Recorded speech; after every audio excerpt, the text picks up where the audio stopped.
Hey, what's going on people? It's SGZ here from the SpartanGameZone, and in this video I'll be talking about whether we can expect more content to come to Borderlands 3 in the future.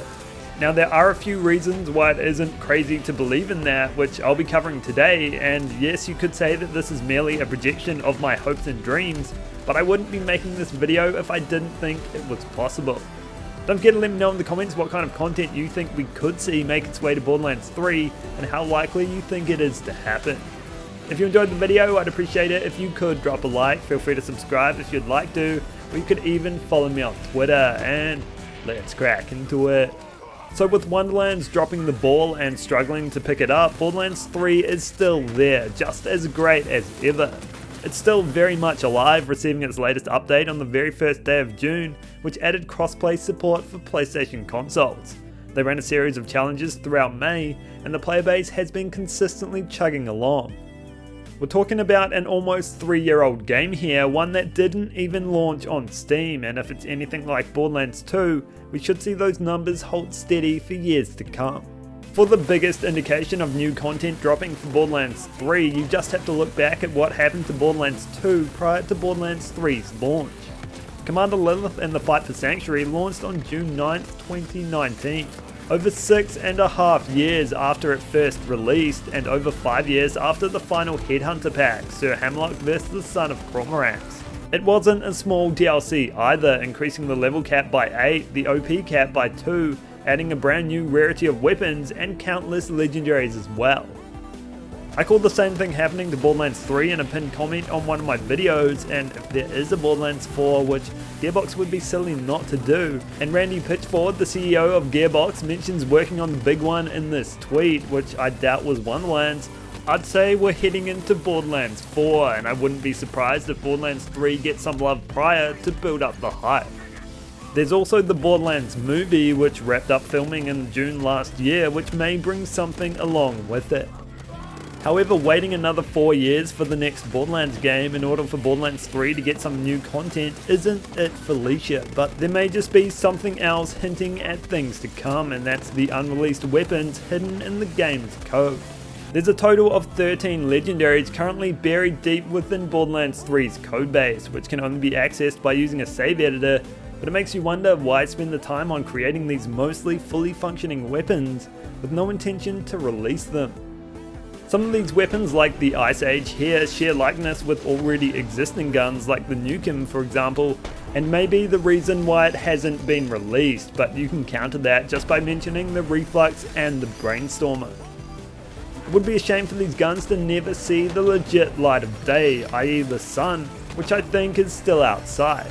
Data mined weapons have been discovered in previous Borderlands games, but not to the extent or amount seen in Borderlands 3. Most of the data mined weapons are incredibly cool and unique. Take TDR's Manic Pixie Dream Gun for example. Upon reload, there's a chance for it to transform into the Manic Pixie Nightmare, which just wants to be left alone. It launches from your hand and starts running around on the floor, trying to escape its life as a weapon of mass destruction. I'm a little worried that it's actually sentient, and maybe that's why it was never released. It knows too much. It could also be that you can use it to essentially spawn an enemy in safe areas, which causes NPCs to act incredibly strange. I could use it to break up the Manchu party at the lodge. NPCs would run away and cower, some would become aggressive and strike back. Just seeing that behavior is something I never thought existed, and it's pretty cool to see. The thing is though, some of these guns have been in the game code for over 2 years, so why would they release them now? Well, Gearbox had something to say about that. Upon the launch of the Director's Cut and the Diamond Loot Room, a certain previously unobtainable gun could be found within it, and that is none other than the Peer-to-Peer Networker, a unique Maliwan SMG. It's pretty much the Maliwan redistributor, chaining rounds to nearby enemies, which is an effect that represents its name. It has a unique secondary firing mode called Gun Team Please Fix Mode Name, which I think is a little long and fires non-elemental rounds, a trait no other Maliwan weapon has.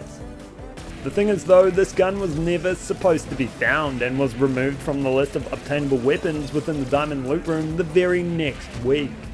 However, in the removal notes they stated that it was temporary and that it will appear later. It's been 15 months and you may say that ship has sailed, but I'm not giving up hope just yet.